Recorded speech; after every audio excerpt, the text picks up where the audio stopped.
বলল সেই ছড়াটা শোনাও না মা আবার।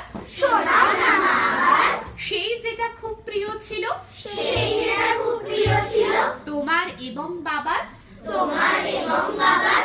মা বলল তুই তো দেখি জ্ঞানের বটবৃক্ষ রে। কার লেখা কি নাম ছড়াটার? বল তো আগে ঠিক করে। ওই যে গোমা যে ছেলেটা রাঙা ঘোড়ায় চড়ে মাকে নিয়ে ঘুরতো বিদেশ দিকে দিগন্তরে। সন্ধেবেলা সূর্যি ঠাকুর যেই বসল পাটে হঠাৎ এসে পৌঁছে যেত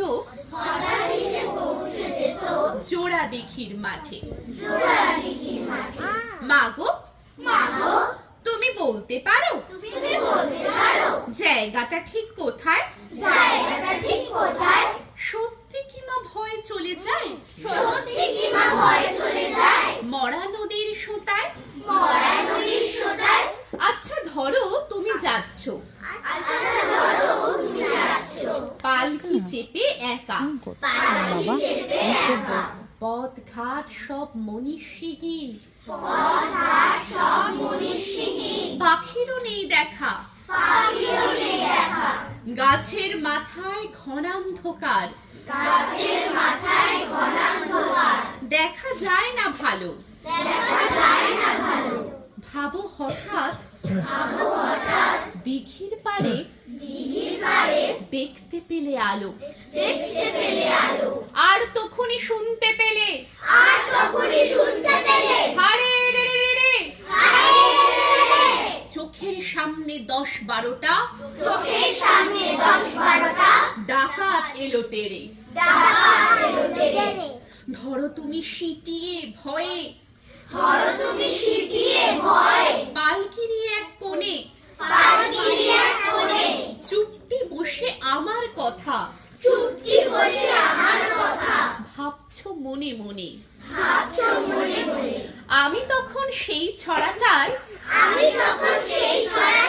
বীর পুরুষের মতো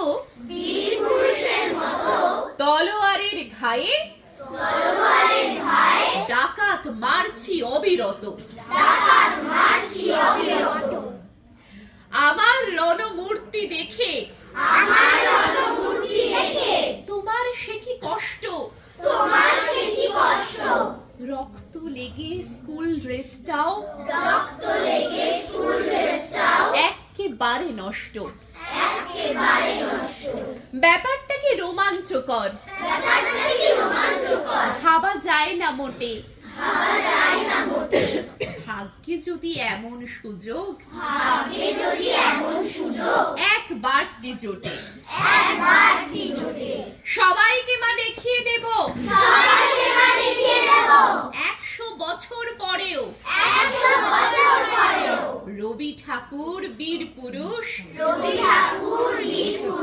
ঠিক আছে তোমার ঘরেও। ওই যা দেখো বলে ফেললাম কোন ছড়া কার লেখা। দোষ কিছু নেই, সবই তোমার কাছেই শেখা। নমস্কার।